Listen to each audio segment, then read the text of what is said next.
this day in Philly sports history for March 21st, 2025. I'm your host, Jim Montgomery. Welcome to a Feel Good Friday edition of the podcast.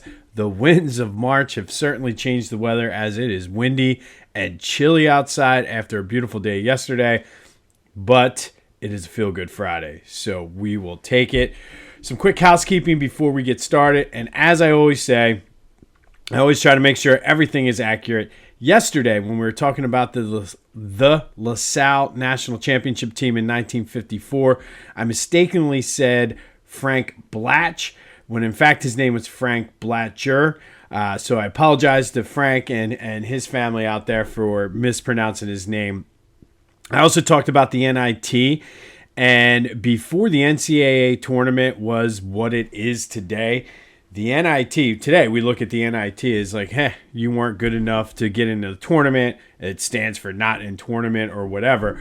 But that was the premier tournament in the country.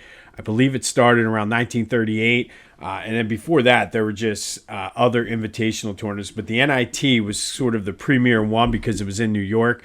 And Temple has won that twice, 1938, the very first one, 1969, LaSalle in 1951, and then Villanova in 1994. And then right around 1950 is when things started to change. The NCAA tournament kind of did it regionally until then, and then they expanded. But I know I mentioned that, and I told you I was going to do a little bit of research on that. Be sure to follow me on social media, Jimbo_Mont on Twitter and TikTok, on Instagram at PhillyJimbo. Subscribe to the YouTube channel and continue to spread the word. We've been setting records the past few weeks with listeners and streams and things like that. So let's keep this momentum rolling as we get ready to turn the page into April. Be sure to check out Lenny Wagner's book, Playing with the Best, One Man's Journey Through the Golden Era of Sports. It's basically a big collection of it's a biography on Walter French, but tells just the amazing story of Walter French. So many different avenues that he contributed to during his career. And as I keep mentioning, it is sort of a glimpse into what was going on in the country at the time, the history of sports, the history of the country. So it's not just a biography, which if you're a history person like I am, you're going to love it. I'm in the process of editing and doing some things with the interview. I sat down with him last week, and that will start premiering April 1st with that. Anything you need, Lenny Wagner, Walter French related, though, there is a link in the description, so go check that out. It does have a book signing coming up on April 8th. But a quick little Walter French story here, since it is March Madness. We're talking tournament. Walter French played in the National Amateur Athletic Union basketball tournament in Atlanta in 1920 while playing for Rutgers, and it was Rutgers' first postseason tournament ever. That team is in the Rutgers Athletics Hall of Fame, and this tournament was sort of the precursor to the NIT even. But 16 teams were invited down to Atlanta to play over 4 days. Now, the Rutgers story is very interesting. Their coach couldn't make it. Their coach had business planned and couldn't make it. So the team got on a train, but not the whole team, just the 5 starters. So they went to this tournament down in Atlanta from New Jersey to play 4 days, 5 players, no subs, just on their own. They had a chaperone, but basically on their own, they coached themselves. They made it to the final and lost to, I believe it was NYU, who was one of the premier teams in the country. So just an amazing testament to what Walter French's athletic ability is. Stories like that are throughout the book, so be sure to check out Playing with the Best, One Man's Journey Through the Golden Era of Sports, the story of Walter French. But yeah, could you imagine today the coach just saying, I can't make it, so you can't even take the whole team, no managers, nothing, just the 5 starting players. They coached themselves and made it all the way to the final. Pretty cool. It's time for Fridays with AI, where we ask AI to rewrite Philly sports history. Every Friday only on This Day in Philly Sports History. That's right. It is time for Fridays with AI. And we're going to do it a little differently today. Instead of asking AI to rewrite Philly sports history, I asked AI this week to write Philly sports history. As we know, the Phillies open up on Thursday. This is the last Fridays with AI before the Phillies opening day. So I decided, why not ask AI to simulate the 2025 Phillies season? It was an interesting one. It looks like if AI is correct, we're going to have a very interesting summer. Phillies start the season opening 15-5 or 15-5. Great start, great pitching, timely hitting. They kind of keep the momentum going that they've had so far this spring with the pitching as well as the hitting. Strom's shoulder still bothers him, but he battled through. Max Kepler re-injures his side. I'm assuming it's a side. It just said Kepler injured himself, so I don't know if it's a nagging injury from what he did before. But those injuries certainly hamper the Phillies early, but they were able to overcome it. Then June comes and they go into their normal slump where nobody hits. Great pitching, but nobody can hit. But feeling confident that they're getting it out of the way in June. By the All-Star break, they climb back into the NL East race, which is a good thing because it's not a prolonged slump like we're used to seeing them have. The starting pitching, excellent all year, top to bottom. Going into September, it's the Phillies and the Braves battling for the division title. The Phillies sweep the Marlins in a late September series at Citizens Bank Park. Couple of walk-offs, dramatic fashion. Go into first place, stay in first place, win the NL East. They finish the season. Now get this. The Phillies finished the season 98-64 behind the strong pitching. AI kept hammering home the fact that the starting pitching is really what carried this team. They really avoided an extended full team slump as well, like they had last year and like we've seen in the postseason and past. Bryce Harper had an MVP type year, hits 312, 36 homers, 108 RBIs. Schwarber hits in the cleanup spot most of the season, and his average boosted from being there. He hits 278, 32 homers, 95 RBI.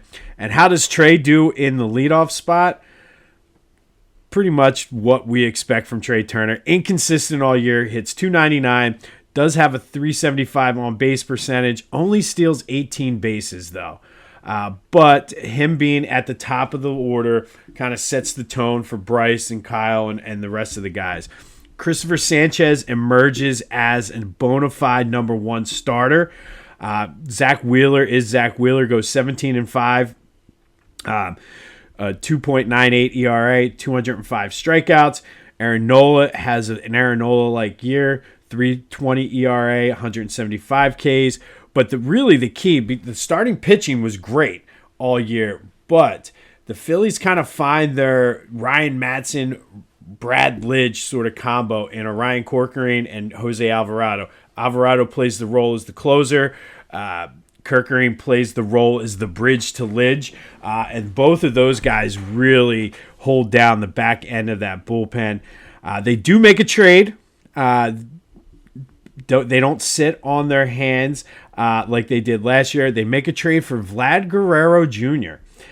Bryce moves to the outfield. Vlad plays first base. And all the talk throughout the season now, are they going to extend Vlad Guerrero? What's going to happen? And Vlad certainly helps the offense. It's part of what helped get them out of that slump that they were in heading into July. Gets them back into the NL East race and ultimately puts them over the hump. Now for the postseason. They do get the bye. They're the second seed behind the Dodgers, who won 101 games. But in the first round, the surprising Chicago Cubs win the NL Central this year. But the Phillies, tough matchup against them, goes 5 games, tight series. But the Phillies do beat the Cubs in the NLDS, setting up the dramatic and epic matchup in the NLCS against the Dodgers. And this goes a little bit better than what you might expect. Phillies go 7 games, ultimately lose to the Dodgers in 7 games in what was a back-and-forth close series. So we don't win the World Series this year, but it's an exciting year, but a lot of questions this fall now. What do you do with the team? They're a year older. Do you re-sign Vlad Guerrero? So there you have it. If you're keeping track of the other teams in the NL East, the Mets have a terrible season, take a step back. They're somewhat competitive, but injuries all year for the Mets. And the Miami Marlins are the surprise team in the NL East. They finish in 3rd place, have some good young pieces, but the talk of obviously is, will they trade them? Will they keep them? And things like that. So according to AI, Phillies finish 98-64, go back-to-back on the NL East, make it to the NLCS before losing to the Dodgers in 7 games. Starting pitching is solid. Christopher Sanchez emerges as a star. Bryce Harper has an MVP-like year. But we're left with the same questions we had going into next offseason, which I kind of see. So, as we always do on Fridays with AI, question of the day. And I don't want to get into a lot with your predictions yet because I'm going to do that next week. But can the Phillies repeat this year as division champions? Everybody's talking about everything else about this team. Can they repeat as division champions in a tougher division this year, knowing that injuries happen, guys have off seasons and things like that? I certainly think they can. I do think the 98 wins predicted by AI is a tad bit high, but we'll see. I would take a 98 win season this year. It means a fun summer and everything like that. But let me know your thoughts. Can the Phillies repeat as champions of the NL East? 267-495-8531. That'll get you in. Get that. Anything else Philly sports related off your chest. And then we do have some Phillies news. One of the position battles has been settled, and I don't think this is a surprise. I see some people kind of, oh no, Garrett Stubbs, but I think, and Dave Dombrowski even said it, it's a business decision. Stubbs has options left where Marchand didn't. And if you put Marchand on the AAA team, you run the risk of losing him. So Garrett Stubbs will start the season in AAA. Rafael Marchand is the backup to JT Realmuto. So looking forward to seeing what he has. But we are officially less than a week away from the Phillies opener. All right, let's recap yesterday's question of the day. I asked you, your team's not playing. In our case, it's the Eagles. March Madness or the Super Bowl? 88% of you agree with me that March Madness is a great spectacle and one of the best sporting events there is. A lot of people said March Madness, it doesn't matter if your team's playing or not, it's still exciting. Everybody can get into it with a bracket, some sort of pool. Dave from Scranton said, well, let's preface this with the Thursday, Friday, maybe the Saturday, Sunday of the first weekend, because I'm watching the Super Bowl over the Final Four. And that's a great point because I agree. There are times where I won't watch the Final Four, especially if my bracket is busted. So there is that little caveat. The first weekend of the season is the great, or March Madness is the greatest. But thank you, as always, for participating in the question of the day. Today's question of the day, can the Phils repeat as NL East champions? Get your answers into the Back to the Future voice and text line or any of my social media, 267-495-8531. Be sure to check out my boys over at the Clashing Conferences podcast. Great things going on with their sports fan network. Steven, who runs it, is a great dude, good friend of mine. We talk quite frequently. So go to theclashingconferences.com, see what they're all about, see where you can get involved. Their podcasts are available wherever you get your podcasts, as well as on YouTube. And then Philly Goat, it's chilly today, but it's going to get warm. So go check out what they have, the tees, the shoes, the slides, you name it, they got it. I'm looking for the golf shirt today. Go. I mean, I can't even do them justice. There's a new Howie Roseman shirt. The fans are always popular, the Philly Fanatic Canvas Loafers. So just go check out what they have to offer. Be sure to use that promo code Jim Montgomery to take 10% off your order. That's phillygoat.com. Promo code Jim Montgomery to take 10% off of your order. All right, Flyers lose 3-2 to the Capitals. Longest tenured athlete in Philadelphia, Sean Couturier, had a goal for the Flyers, who had a furious comeback in the third period, but just couldn't get it done. They remain fifth in the lottery standings for the NHL. They are in Dallas tomorrow, another tough game. Like I said, I think we're officially putting a fork in the playoff hopes of the Flyers. Now it's all about getting as high of a draft pick as we can get. Sixers in San Antonio tonight with a big game. They're trying to keep pace with the Nets, who moved a half a game ahead of them for the fifth spot in the NBA draft lottery standings. So let's go Spurs. And I wanted to mention this. We were talking a lot about March Madness this week. And if you watched any of the March Madness, and maybe it's just me, but there's the Coke Zero commercial where they're singing the fight songs. And at the end, it says something to victory. It sounds very, very familiar to the Eagles fight song, Fly, Eagles, Fly. I don't know if that's just me, and I got Eagles on my brain all the time, and that's what I'm hearing. But let me know your thoughts on that. Because the end of the commercial is, and we get the victory, or we go to victory, and I don't know. Let me know your thoughts on that, and maybe the Fly, Eagles, Fly was stolen. Who knows? But I just wanted to point that out because I'm watching, I'm not paying it full attention. I have it over here on my iPad while I was working, and I'm like, wait a minute, that sounds very familiar. And then last night, as I actually was able to pay attention to that, that's totally Fly, Eagles, Fly. So birds are everywhere, baby. But let me know if I'm the only one that was hearing that. All right, today we have two different events, very different, I guess, in their scope. First, we're going to go back to 1958. And on this day in 1958, the Temple Owls were playing in their second Final Four in 2 years and lost a heartbreaker in Kentucky's Freedom Hall 61-60 to the Kentucky Wildcats, who had the home court advantage. Temple led by 3 in this game with 55 seconds left, and then Kentucky hit a layup with 16 seconds left. Overall, just poor free throw shooting down the stretch for Temple is what cost them. Kentucky would go on to win the national title. Temple would go on to win the consolation game, which they don't do anymore. But a game that certainly was there to be won for Temple as they lose to the Kentucky Wildcats 61-60 in the Final Four. Temple was led by All-American and future Hall of Famer Philadelphia native Guy Rogers, whose number 5 hangs in the rafters of the Liacouras Center. But likely, this was the closest that Temple had ever gotten to a national championship, even with the Chaney teams.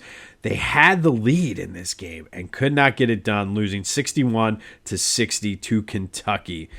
And then 2004, it was the end of an era. On this day, Veterans Stadium was imploded. Home of the Phillies, home of the Eagles from 1971 to 2003. And I mean, what can I say about the Vet? If you can look over my left shoulder here, I have a little piece behind the blue foam finger. So many memories at that place. My first sporting event was the Phillies game in 1987. I remember those brown, yellow, and orange seats. So many memories at the Eagles games. I went to the first Phillies game post 9/11. Very emotional, great time. Went with my brother. I mean, so many Temple games back when we were able to get on the field and have essentially front row seats. The place was a dump, though. Absolutely a dump, but it was our dump. One of the cookie cutter stadiums from the 70s. But so many memories in that place will always hold a special spot in my heart. But on this day, Veterans Stadium was imploded, paving the way for a parking lot for Citizens Bank Park. All right, finally today, our Big Fives Women's Hall of Fame Spotlight. is on Claudrina Harold, who is from Temple. She played there from 1994 to 1997 and was a scoring machine. She was two-time All-Big Five. Her 1,251 points was sixth all-time at the time of her graduation. Her 15.1 points per game is still top 5 all-time at Temple. And you know how I feel about this one. She was Atlantic 10 all-academic team as her senior. I love the academic portion of this. She was inducted into the Big Five Hall of Fame in 2008. She's in the Temple Hall of Fame. She was the Big Five Rookie of the Year, two-time All-A-10 selection. And today, though, she uses that all-academic team to her advantage. She is a professor and associate dean at the University of Virginia, as well as a published author 3 times over. She is Temple proud. She was there right before I got there at Temple. But Claudrina Harold, we salute you today as our Women's Big Five Hall of Fame spotlight. Temple proud, Temple made, Temple tough. On this day in 2004, Veterans Stadium was imploded, citing the end of an era. It was a dump, but it was our dump. In 1958, Temple loses to Kentucky 61-60 to lose in the Final Four in a game where they had a lead and blew it. And if you're a Temple fan from my era, you know a lot of times foul shooting is always what killed the Owls. And it killed them even back in 1958 as they lose the Final Four to Kentucky. We'll have more on the Flyers and Sixers and Phillies as we get the news in. Fridays with AI. AI says that AI says that the Phillies are going 98-64, winning the NL East and making it to the NLCS before losing to the Dodgers. What do you think? Can the Phillies repeat as NL East champions? I think they can. I mean, I think it's AI at least had the starting pitching aspect right. I think that starting pitching is going to be great this year, and it's going to have to carry the team. As of right now, I'm hearing reports that Vlad Guerrero, the Blue Jays are going to try to re-sign Vlad Guerrero now. But if the Phillies could get him and re-sign him to a contract, I wouldn't hate it in the least. So we'll see how close AI. We'll come back and revisit it at the end of the season. But this has been This Day in Philly Sports History for March 21st, 2025.